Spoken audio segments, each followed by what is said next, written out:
প্রতিষ্ঠাতা সদস্য ও সাবেক সভাপতি অত্র মাদ্রাসা উপস্থিত রয়েছেন হযরত মাওলানা মোহাম্মদ মঈনুল ইসলাম চৌধুরী সাহেব, হযরতুল হাজ আল্লামা মাওলানা শাহজালাল আহমদ আখুন্দি সাহেব, সজ্জাদানশীল আখুন্দি দরবার শরীফ আমরুল, হযরত মাওলানা তৌফিক আজম কাদরি সাহেব, মাওলানা রফিকুল ইসলাম জাফরি সাহেব এবং এই মাদ্রাসার স্বনামধন্য সুযোগ্য প্রিন্সিপাল মহোদয়, আমার শ্রদ্ধেয় দাদা উস্তাদ মহোদয় সহ অনেক ওলামায়ে কেরাম এখানে উপস্থিত রয়েছেন। সর্বস্তরের মুমিন মুসলমান ভাইরা, আলোচনার শুরুতে মহান আল্লাহ তাআলা শাহী দরবারে শুকরিয়া দান বলি আলহামদুলিল্লাহ। আল্লাহ তাআলার দরবারে আরো শুকরিয়া আদায় করি যে দয়াল আল্লাহ আমাদেরকে অন্য কোনো নবীর উম্মত না বানিয়ে নূরের নবী সাইয়্যিদুল মুরসালিন রাহমাতুল লিল আলামিন নবীর উম্মত বানাইছেন। এজন্য শুকরিয়া দান আরেকবার বলি আলহামদুলিল্লাহ। শুরুতেই দানবীর হাজী আলিমুল্লাহ সাহেব রহমতুল্লাহ আলাইহি এবং ওনার সঙ্গী সাথীদের আত্মার মাগফিরাত কামনা করছি। আল্লাহ তাআলা আমাদেরকে জান্নাতের মেহমান হিসেবে কবুল করুন। আজকে আপনাদের উপস্থিতিতে আপনাদেরকে স্মরণ করাচ্ছি যে এই বাংলাদেশে আহলে সুন্নাত ওয়াল জামাতের খেদমতে যারা আঞ্জাম দিয়েছেন, আল্লামা শের বাংলা আজিজুল হক সাহেব রহমতুল্লাহ আলাই, আল্লামা গাজী আকবর আলী রেজভী সাহেব রহমতুল্লাহ আলাই, আল্লামা সৈয়দ আবেদ শাহ মাদানী রহমতুল্লাহ আলাই, আল্লামা সাহেব কেবলা ফুলতুলি রহমতুল্লাহ আলাই সহ আমার নাম না বলার পিছনে অনেক লোক রয়েছে যাদের অবদান সুন্নিয়তের ময়দানে আছেন। সবাইকে আপনাদের উদ্দেশ্যে স্মরণ করিয়ে দিচ্ছি। ওয়াত্তাবি' সাবিলা মান আনাবা ইলাইয়া। আল্লাহ তাআলা আমাদেরকে বলেছেন সেই আল্লাহওয়ালা নবী প্রেমিক সালফে সালিহিন যারা, তাদের পথ অনুসরণ করতে। সেই সুবাদে আমরা সুন্নি মুসলমান, আমরা বিশ্বাস করি আল্লাহ তাআলার প্রিয় হাবিব আমাদের দয়াল নবী রাহমাতুল লিল আলামিন নবী, তিনি আল্লাহর নূর, নূরে মুজাসসাম, নূরের নবী, নূরের তৈরি নবী, নূরানী বাশা। আমরা নবীজির নূর মুবারককে বিশ্বাস করি, নবীজির বাশারিয়াতকেও বিশ্বাস করি। একসাথে বলি নবীজির নূরের তৈরি বাশা, বেমিসাল বেনজির বাশা। রাসূল করিম সাল্লাল্লাহু আলাইহি ওয়াসাল্লামের বেমিসাল বেনজির বাশারিয়াতকে অস্বীকার করলেও ঈমান থাকবে না এবং নবীজির নূরানিয়াতকে অস্বীকার করলেও আপনি জান্নাত পাবেন না। অতএব আপনাকে অবশ্যই দুইটা জিনিস মানতে হবে। কোন ক্রমেই বাতিল নজদীদের মতো নবীজিকে ভাষার ভাষা বলতে বলতে, জিনসে ভাষা বলতে বলতে একটা সময় যেন নবীজিকে মাটির মানুষ বা মাটি দিয়ে তৈরি এটা না বলি, এই ব্যাপারটা সতর্ক থাকতে হবে। আপনাদেরকে এইটুকু সাহস দিচ্ছি যে এই মাটির জমিন দিয়ে বা জমিনের মাটি দিয়ে আল্লাহ তাআলা আমার নবীকে সৃষ্টি করেছেন এটা সঠিক নয়, বরং এই গোটা জমিনটাই সৃষ্টি হয়েছে আমার নবীর ওসিলায়। মারফু হাদিসে উল্লেখ আছে, হাফেজ জালালউদ্দিন সুয়ুতী দাইলামি শরীফের রেফারেন্সে জামিউল হাদিসের মধ্যে উল্লেখ করেছেন। হ্যাঁ, সেখানে স্পষ্ট উল্লেখ, আল্লাহ তাআলা হাদিসের কুদসি ভাষায় বলতেছেন, লাউলাকা মা খালাকতুস সামাই ওয়াল আরদা। আমি যদি আপনাকে না বানাইতাম, সাতটা আসমানও বানাইতাম না, সাতটা জমিনও বানাইতাম না। তাহলে জমিন সৃষ্টি হয়েছে আমার নবীর উসিলায়। মদিনা শরীফের রওজা মুবারকের মাটির কারণে নবীজির দাম বেড়েছে, কথাটা এরকম নয়, বরং আমার নবীজির ছোঁয়া লাগার কারণে মদিনার মর্যাদা বেড়েছে। আমাদের বিষয়টা এভাবে বুঝতে হবে যে মদিনার মাটির দাম বেশি, এই কারণে মাটি দিয়ে নবী বানাইছে বিদায় নবীর দাম বাড়ছে, এই ধরনের বক্তব্য গ্রহণযোগ্য নয়। বরং আমার নবীজির কদম মুবারকের ছোঁয়া লাগার কারণে মদিনার মাটির মর্যাদা আরশে আজিমের চেয়ে বেশি হয়েছে। এটা হলো আমাদের সুন্নি আলেমদের বক্তব্য। আরেকটা তথ্য আপনাদের দিতে চাই, ইমাম আবু শাইখ ইসফাহানি রহমাতুল্লাহ আলাইহি তার কিতাবুল আজমতের মধ্যে এবং আরো কয়েকটা কিতাব আমি পেয়েছি, সেখানে হযরত আনাস ইবনে মালিক রাদিয়াল্লাহু আনহু এবং হযরত আব্দুল্লাহ ইবনে আমর রাদিয়াল্লাহু আনহু, হযরত ওয়াহাব ইবনে মুনাব্বাহ সহ এক জামাত সাহাবী তাবেঈন থেকে রিওয়ায়াত বর্ণিত, মাটি সৃষ্টি হয়েছে পানি থেকে। মাটিও মাটির তৈরি না, মাটি আল্লাহ তাআলা সৃষ্টি করেছে পানি এবং পানির ফেনা থেকে। আমরা যারা নবীজিকে মাটির তৈরি বানাইতেছি, আপনারা এই মাটির ব্যবসা না করে দেখেন মাটি নিজেই সৃষ্টি হয়েছে পানি থেকে। এটা আমি বলিনি, আল্লাহ রাসূল সাল্লাল্লাহু আলাইহি ওয়াসাল্লাম বলেছেন। আমাদের নবীজি তখনও নূরের জিসমদারি নূরানি মানুষ ছিলেন, যখন আদম নবীও পয়দা হয়নি, কোন নবী রাসূলকে আল্লাহ তাআলা সৃষ্টি করেনি, তখন আল্লাহ তাআলা নূরের দেহধারী ছিলেন। যেমন হ্যাঁ, কোরআনে তো আছে আউয়ালুল মুসলিমিন, কোরআনের আয়াত, হুজুর যে আয়াতে কারিমা স্মরণ করিয়েছেন, এই আয়াতের তাফসীরের মধ্যে কাজী শাওকানি, যিনি লামাযহাবীদের বড় ইমাম, কাজী শাওকানি লিখেছেন ফাহুয়া আউয়ালুন ফিল খালকি ওয়া আখিরুহুম ফিল বাস। সৃষ্টির মধ্যে তিনি হলেন প্রথম, আর প্রেরিত হয়েছে নবীদের সবার শেষে। এটা লামাযহাবীদের বড় ইমাম বুঝলো, আর আমাদের সুন্নি নামদারিকে বুঝলো না। এটা আমাদের কষ্টের ব্যাপার। কথাটা বুঝতে পারছেন না আপনারা? লামাযহাবীদের বড় ইমাম বুঝতে পারছে, সে লিখেছে যে আমার নবী সৃষ্টির মধ্যে প্রথম। আমি বর্তমান গবেষণা মোতাবেক প্রায় 30 জনের উপরে আহলে সুন্নাত ওয়াল জামাতের ইমামদের কিতাব থেকে দলিল সুস্পষ্টভাবে পেয়েছি, যারা হাফেজুল হাদিস তবকার মুহাদ্দিস, যারা মুস্তাহিদ, এরকম বড় বড় মুজাদ্দিদ, বড় বড় ইমাম, যাদের উপরে কলম ধরার কোনো সুযোগ নেই, 30 জনের উপর ইমাম, তারা স্পষ্ট করেছে যে ইন্নান নূরান নাবাবী সাল্লাল্লাহু আলাইহি ওয়াসাল্লাম জাসসামা বা'দা খালকিহি বি12 আলফ আমিন। হযরত আদম আলাইহিস সালাম সৃষ্টি হওয়ার 2000 বছর আগে, সাইয়্যিদুল আবুল বাশার আদম নবী সৃষ্টি হওয়ার 2000 বছর আগে আল্লাহ তাআলা নূরে মুহাম্মাদী দ্বারা আমার নবীজির জিসম মুবারক সৃষ্টি করে ফেলেছেন। এটা আহলে সুন্নাত ওয়াল জামাতের চূড়ান্ত ডিসিশন। অতএব আমরা সুন্নি মুসলমান, আমরা নবীজির নূরানিয়তকে বিশ্বাস করি, নবীজির বাশারিয়তকে মানি। নবীজি নূরের তৈরি বাসা, নূরের বাসা। এজন্য নবীজি যখন কথা বলতেন, দাঁত মুবারকের ফাঁক দিয়ে নূর বের হয়ে আসতেন। আম্মা জান আয়েশা রাদিয়াল্লাহু তাআলা আনহা যখন সুই হারিয়ে ফেলেছিলেন, নবীজির চেহারা মুবারকের নূরের আলোতে পুরো ঘর আলোকিত হয়ে গেছে। মাদারুজুন নবুওয়াত একটা ঘটনা দেখে আমার চোখে পানি চলে আসছিল, যে একজন সাহাবী নবীজির দরবারে এসে বসে থাকতেন। সেই ফজরের সময় এসে আল্লাহর হাবিবের আশেপাশে বসে থাকতেন, নবীজির দিকে তাকায় থাকতেন, আল্লাহর হাবিবের জবানের কথা মুবারক শুনতেন। এশারের নামাজও শেষ হয়ে গেছে, তারপরে উনি বাড়িতে যায় না, সারাদিন নবীজির কাছে বসে আছে, কিছু খায়ও না, না খায় আল্লাহর হাবিবের চেহারা মুবারক দিকে তাকায় থাকে। এশারের নামাজের পরে প্রিয় নবীজি যখন হুজরা মুবারকে ঢুকবে, তখন বলতেছে তুমি বাড়িতে যাও। তার ভিতরে একটা কষ্ট, যে আমি বাড়ি থেকে আপনাকে না দেখে কিভাবে থাকবো ইয়া রাসূলুল্লাহ, এত বড় রাত আমি একা একা আপনাকে ছাড়া থাকতে পারবো না। আল্লাহর হাবিব বললেন বাড়িতে যাওয়া দরকার। তখন ওই সাহাবী কি করলেন, একটা বাহানা তৈরি করলেন, এরকম যে ইয়া রাসূলুল্লাহ, রাত্র অনেক গভীর হয়েছে, অন্ধকার, আমি রাস্তা দেখবো না। মানে অন্ধকারে দোহাই দিয়ে হইলো নবীজির কাছে থাকতে চাইতেছে। আল্লাহর হাবিবকে না দেখতে পারলেও দেয়ালের এই পারে বসে থাকবো, যে আল্লাহর রাসূলের কাছে আমি আসি, এই আশায় অন্ধকারে দোহাই দিলেন, ওগো নবীজি আমি যেতে পারবো না, রাস্তা অনেক অন্ধকার, সাপ বিচ্ছু আছে, কষ্ট হবে। দয়াল নবীজি একটা খেজুরের ডালার সামান্য একটা অংশ ছিল, এটা হাতে নিয়ে ওনার হাতে দিয়ে বললেন সামনে ধরো। টর্চ লাইট ধরলে যেমন আলো জ্বলে, রাসূলের পাকের ছোঁয়া লাগার পরে ওই খেজুর গাছের ডাল দিয়ে সামনে নূরের আলো জ্বলে উঠলে, সেই আলো দিয়ে দেখে দেখে তারপরে সাহাবীকে বাড়িতে পাঠাইছেন আল্লাহর নবী। আমরা নবী করিম সাল্লাল্লাহু আলাইহি ওয়াসাল্লামের নূর মুবারকের দিকে অস্বীকার করি, এটি কাফির বলা যাবে না। তনকিসে রাসূল শানে রিসালাতের তনকিসের কারণে অবশ্যই তার ঈমান চলে যাবে।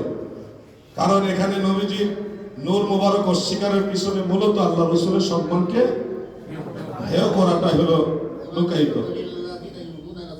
হ্যাঁ, এটা তো আল্লাহ তাআলা বলেছেন, যদি রাসূলের পাকের সম্মানকে তনকিস করে, তনকিস মানে কি খাটো করে, তো এইরকম করলে আল্লাহ তাআলা বলেছেন ইন্নাল্লাযীনা ইউযুনাল্লাহা ওয়া রাসূলাহু লা'নাহুমুল্লাহু ফিদ দুনিয়া ওয়াল আখিরাহ ওয়া আ'আদ্দা লাহুম আযাবান মুহিনা।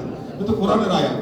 তো সেই হিসাবে এমনিতে অজ্ঞতার কারণে যে বিষয়টা বুঝে না, মাসআলাটা এই ব্যাপারে তার জ্ঞান নাই, সেক্ষেত্রে বলছে আমি নবীজি নূরের তৈরিটা জানি না, এক্ষেত্রে তার ঈমান যাবে না। কিন্তু রাসূল পাকের সম্মানকে তনকিস করার উদ্দেশ্যে বারবার শুধু বলে জিনসে বসা, নবীজিকে মদিনার মাটি দিয়ে বানাইতেছে, এখানে তো আল্লাহ হাবিবের সম্মানকে তনকিস করা হচ্ছে, জেনে শুনে করা হচ্ছে।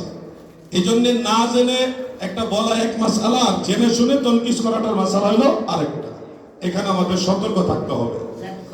জেদ করিয়া কখনো নবীর ব্যাপারে কখনো সীমা লঙ্ঘন করা যাবে না।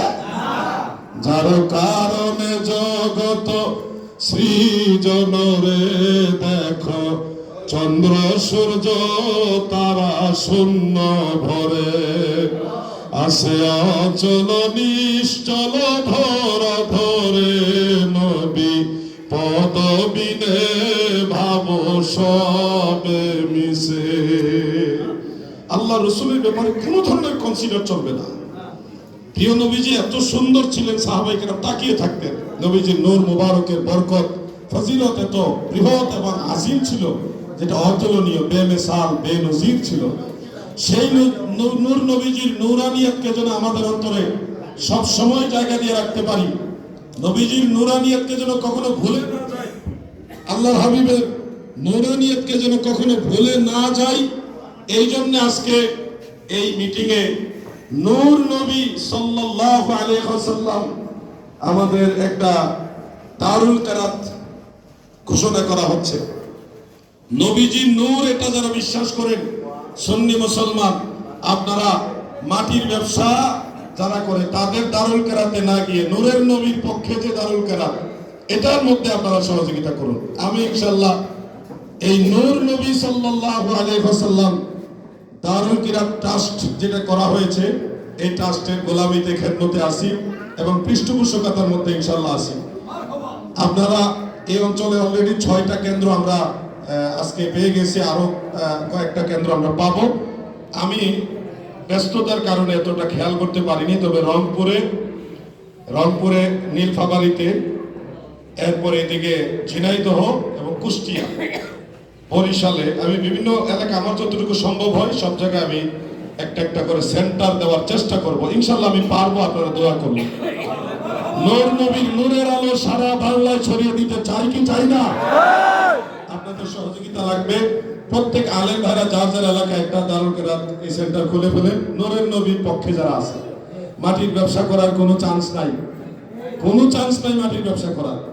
একেবারে আমি স্পষ্ট করে বলবো, মাটি নিয়ে যদি কেউ কথা বলতে চায় আমাদের সাথে, কোনো ছলাটার আশ্রয় না নিয়ে, যে 26 তারিখ বাহাস, এক পক্ষ জানেই না, আপনি মাইকিং করে দিলেন বাহাস, এরকম না, ছলনার আশ্রয় নিয়ে না, সিরিয়াসলি যদি এই বিষয়টা জানতে চান, একেবারে আন্তরিকতার সাথে বলছি যে আপনারা আসেন, একসাথে বসে আলোচনা করি।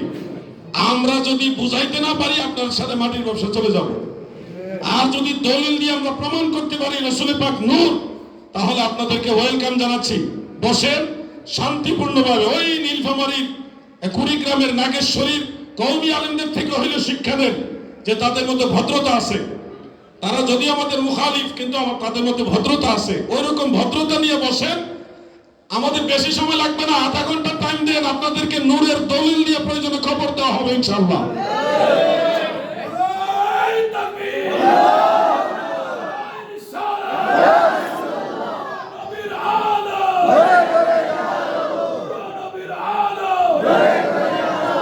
আপনাদের খেদমতে শুধু এটুকু বললাম উৎসাহের জন্য।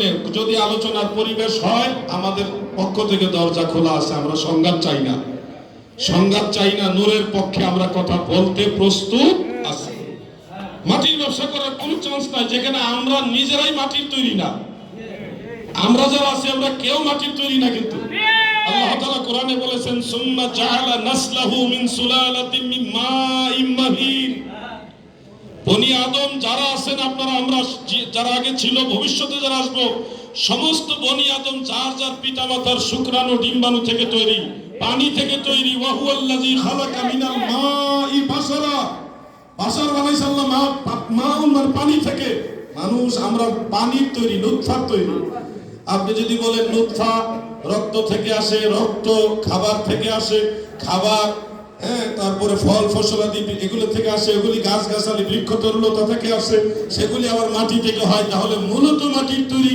আমি বলবো মাটি পর্যন্ত গিয়ে থেমে যান কেন? এরপরে মাটি কিসের তৈরি? আগান না কেন? হ্যাঁ, মাটি কিসের তৈরি এই কথাটা আসে না কেন? এরপরে মাটি, শুধু মাটি দিয়ে গাছ হয় না। মাটির মধ্যে যতক্ষণ পানি না থাকবে, পানির অস্তিত্ব না আসলে কোন জীব জন্তু বৃক্ষ তরুলতা উদ্ভিদ প্রাণী কোনো কিছুর অস্তিত্ব কল্পনাই করা যায় না যদি পানি না থাকে। শুধু মাটি পর্যন্ত থেমে যাওয়ার হাকিকতটা হলো ওনারা মাটির ব্যবসায়ী। মাটির ব্যবসার কোনো চান্স নাই। কওমি আলেমদেরকে ধন্যবাদ জানাই। আমাদের দেশে অনেক কওমি আলেম আছে যারা নবীজির নূরের বিষয়টা মানে আমার সাথে অনেকের কথা হয়, তারা মানে আলহামদুলিল্লাহ। এইভাবে দূরত্ব কমাইতে হবে, সঠিক জিনিসটা জানতে হবে। মাটির দলিল দিয়ে টিকতে পারবেন না। মিনহা খালাকনাকুম, এই আয়াতের ব্যাখ্যা বহু আগে মুফাসসিরিনে কেরাম করে গেছে। মিনহা আই মিন তুরাবিল আরদি খালাকনাকুম আই খালাকনা আবাকুম আদম আলাইহিস সালাম, জমিনের মাটি দিয়ে তোমাদের সবার বাবা আদমকে আমি আল্লাহ বানাইছি। সুবহানাল্লাহ। এখানে খালাকনাকুম, এই খালাকনা আর কুমের মাঝখানে আবা শব্দটা মাহজুব আছে। মাহজুব মানে উচ্চ আছে, সাইলেন্ট আছে, গোপন আছে, যার কারণে ওই বিষয়টা অনেকে বুঝে না, বিদায় অনুবাদের উপরে ফয়সালা দিয়ে দিতেছে। তাহলে তো এক আয়াত সত্য আর এক আয়াত মিথ্যা হবে, নাউজুবিল্লাহ। কোরআনের এক অংশ আরেক অংশের বিরুদ্ধে দাঁড়াবে, কখনো এরকম হতে পারে না। এজন্য আমার আলোচনা সংক্ষেপ করছি। এই দারুল কেরাতের প্রচলন সারা বাংলাদেশে আমরা ছড়াই দিতে চাই। আল্লাহ তৌফিক দিলে দেশের বাইরেও আমরা পৌঁছাবো ইনশাআল্লাহ। আপনাদের সকলের সহযোগিতা দরকার। এখানে মোটামুটি কয়েকটা সেন্টার আমরা পাইছি, অল্প করে শোনাইতে চাই না। আমাদের হেকমতের জন্য এগুলো আমরা সাইলেন্ট রাখতেছি। কাজ হবে, আওয়াজ হবে কম, কাজ হবে বেশি। আওয়াজ হবে কম, কাজ হবে বেশি। আপনাদের সবার দায়িত্ব আছে। আমি একা চাইলে কিছুই করতে পারবো না, আপনি একা চাইলে কিছু করতে পারবেন না। আমরা সবাই চাইলে আল্লাহ পাকের দয়ায় অনেক কিছু করতে পারবো ইনশাআল্লাহ। তো সবাই সহযোগিতা করলে, মাহে রমজান শরীফ সামনে, শবে বরাত চলে গেল, এখন সময় আমাদের কম, এই সময়টা কাজে লাগাইতে হবে। আল্লামা সৈয়দ বাহাদুর শাহ মুজাদ্দিদি আল আবিদি মাদ্দাজিল্লাহুল আলী হুজুরের সাথে আমি কথা বলবো ইনশাআল্লাহ। চট্টগ্রামেও আল্লামা জৈনুল আবদিন জুবাইর সাহেব অধ্যক্ষ প্রিন্সিপাল হুজুরের মাধ্যমে আমি কয়েকটা চেষ্টা করবো সাংগঠনিকভাবে আমাদের এই দারুল কেরাতের ইয়াটা যেন সারা দেশে ছড়ায় দেওয়া যায়। কারণ আমরা নূরের নবীর পক্ষে। যতদিন পর্যন্ত এই নূর নবী ওনারা না মানবে, অতদিন পর্যন্ত ওনাদের সাথে আমাদের কোনো আপোষ। এ হলো সব শেষ কথা। দানবীর হাজী আলিমুল্লাহ রহমতুল্লাহ আলাইহি এবং তিনার সঙ্গী সাথী যারা ছিলেন, তিনাদের সকলের রূহের মাগফিরাত আবারও কামনা করছি। আমাদের মুর্তেকান যারা কবর আছে সবার জন্য আল্লাহর কাছে মাগফিরাত কামনা করছি। আলোচনা এখানে ইতি টানলাম। আল্লাহ পাকের দয়ায় মদিনাওয়ালার উসিলায় আপনারা সবাই ভালো থাকেন, সুস্থ থাকেন, নিরাপদে থাকেন। এটাই শোনেন, একটা কথা না বললে নাই হয়। হাদিস দলিল কথা এবার কোনো না কোনো কিতাব আছে। কাবুল আহবার রহমতুল্লাহ আলাইহির একটা বর্ণনা আছে। এই বর্ণনার সনদের মধ্যে মিথ্যাবাদী রাবি আছে, কাযযাব রাবি আছে, মজহুল রাবি একজন না একাধিক আছে। এরকম জাল হাদিস যেগুলি আল্লামা জলিল শাহবুজুর রহমতুল্লাহ আলাইহি পরিষ্কার করে দিয়ে গেছেন জাল হাদিস, এরপর এটা পছন্দ হয়, কারণ এটার মধ্যে মাটির কথা আছে। যেটা জাল হাদিস, একেবারে চিহ্নিত জাল হাদিস, মাটির পক্ষে দিকে এটারে পছন্দ হইতেছে। খুলিকনা আনা ওয়া আবু বকর ওয়া উমর মিন তুরবাতিন ওয়াহিদা ওয়া ফিহা নুদফানু, এটা পছন্দ হইতেছে কারণ এটার মধ্যে মাটির কথা আছে। অথচ এটা একটা টাটকা জাল হাদিস। আসল রিজাল যারা সামান্য হইলেও বুঝে, তারা জানে এটা জাল হাদিস। এই জাল হাদিস পছন্দ হয়। আর নবীজির নূর, নূরে মুজাসসাম, এটার সহিহ হাদিস আছে, ওইটা পছন্দ হয় না। আপনারা খুশি হবেন। ঈসা আলাইহিস সালাম ওই যে আমাকে ইয়াতে নাগেশ্বরীতে বলছিল, ইন্না মাসালা ঈসা ইনদাল্লাহি কামাসালি আদম খালাকাহু মিন তুরাবিন। এই আয়াতের অর্ধেকটা প্রথম অংশটা পড়ে আমাকে বলতেছে আদম নবী মাটির তৈরি, আমরাও সবাই মাটির তৈরি, ঈসা নবীও মাটির তৈরি। তো আমি পরে বলছিলাম যে খালাকাহু মিন তুরাবিন, এখানে হা জমিন দিয়ে তো একজন বোঝাইছে। যদি দুইজনই মাটির তৈরি হতেন, আদম নবী এবং ঈসা নবী, তাহলে তো আল্লাহ বলতেন খালাকাহুমা মিন তুরাবিন। তা আল্লাহ বলছে খালাকা হু মিন তুরাবিন, তাহলে একজন মাটির তৈরি, দুইজন না। আল্লাহ তাআলা কিন্তু ঠিকই বলে দিছে। যখন এই কথা বলছি, কুড়িগ্রামের আলেমরা কিন্তু স্তব্ধ হয়ে বসে আছে, কোন আওয়াজ করে নাই। এই জন্য বলছি কাজ হবে বেশি, আওয়াজ হবে কম। আল্লাহ তাআলা আমাদের সুন্নিয়তের উপর অটল থাকার তৌফিক দেন, বলেন আমিন। শুনেন, আমরা কারো বিরোধিতার জন্য না, আল্লাহ রসুলের নূর মুবারকের বিরুদ্ধে আপনি কথা বললে আপনাকে আমরা সম্মান করতে পারবো না। আপনি আল্লাহর হাবিবের নুরানিয়াত মেনে নেন, আপনাকে আবার আগের মতো গলায় ফুলের মালা দিয়ে তাজিম করব, কোনো অসুবিধা নাই।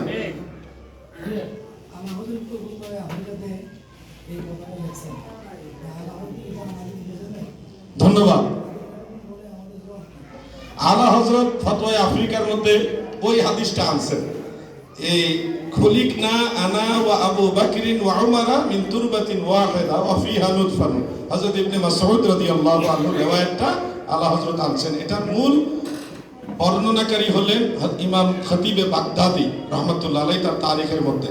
তো এখন তারিখে বাগদাদিও কিন্তু এটা আছে, তারিখ ইবনে আসাকিরের মধ্যেও আছে, এবং পরবর্তীতে ইমাম সুয়ুতির কিতাবেও এটা আছে, ইমাম ইবনে জাওজির কিতাবেও, কিতাবুল মাওসুআতের মধ্যেও এটা আছে। অনেক ইমামরা আছে, আলা হযরত যেমন কোট করছে, আর অনেকে কিতাবে আছে। এখন যারা কিতাবে এটা উল্লেখ করছে তারা কি সবাই নবীর মাটির তৈরি মেনে নিছে?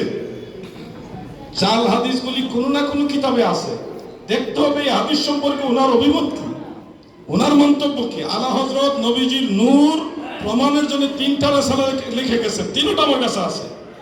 আলা হযরত বারবার দলিল দিয়ে প্রমাণ করেছেন যে ওয়ান যাকওয়ানা আন্না নবী সাল্লাল্লাহু আলাইহি ওয়াসাল্লাম লাম ইয়াকুন ইউরা লাহু জিল্লুন ফি শামসিন ওয়ালা কমর লিআন্নাহু কানা নূরান। একবার দুইবার লেখে না, আলা হযরতের 3টা কিতাবের মধ্যে বারবার লিখেছে নবীজির আপাদ মস্তক হলো নূর, এই নূর হওয়ার কারণে নবীজির ছায়া মুবারক পড়তো না। এই দলিলগুলো আপনাকে শোনাবে না, শুনেন এই দলিলগুলো কিন্তু ভুলও আপনাকে শোনাবে না, শোনাবে শুধু ওই যে আলা হযরত খতিবে বাগদাদির এবারটা আনছে। একটা রেওয়ায়েত কোনো না কোনো কিতাবেই থাকে, ওই রেওয়ায়েত থাকা মানে এটা ওনার দলিল না। আলা হযরতের আরেকটা কিতাব ভেঙে দেই, ফতোয়ায়ে রেজভিয়ার মধ্যে আরেক জায়গায় একজনে প্রশ্ন করছে যে রাসূল করিম সাল্লাল্লাহু আলাইহি সাল্লামের নুতফাতুন জাকিয়া, যেটা পবিত্র নুতফাটা মা আমিনার গর্ভে কখন স্থানান্তরিত হয়েছে। এটা হলো ওই প্রশ্নকারীর প্রশ্ন, এটা কিন্তু আলা হযরতের কথা না। আলা হযরত কত বড় মহাজ্ঞানী দেখেন, আমি কেন আলা হযরত এত ভালোবাসি। আলা হযরত উত্তর দিতে গিয়ে লিখতেছে রজব মাসের যে তারিখটা সম্ভবত প্রথম জুমাবারে সেই নূর মুবারককে ইন্ডিকেট করে আলা হযরত লিখতেছে রজব মাসের প্রথম জুমাবারে মা আমিনা রাসূল পাক সাল্লাল্লাহু আলাইহি সাল্লামকে ধারণ করেছেন, গর্ভ মুবারকে ধারণ করেছেন, কিন্তু নুতফা শব্দ আলা হযরত আর উচ্চারণ করে নাই। এই নুতফাতু জাকিয়া শব্দ হলো ওই যে প্রশ্নকারী সে বলছে, আলা হযরত নবীজিকে নুতফাতু জাকিয়া শব্দ উল্লেখ করে উত্তর দেয় নাই। উনি বলছে মা আমিনা আমার রাসূলকে গর্ভ মুবারকে ধারণ করেছে। এজন্য আলা হযরতকে ভালোবাসি, কারণ আলা হযরতের কলম বড় সূক্ষ্ম কলম।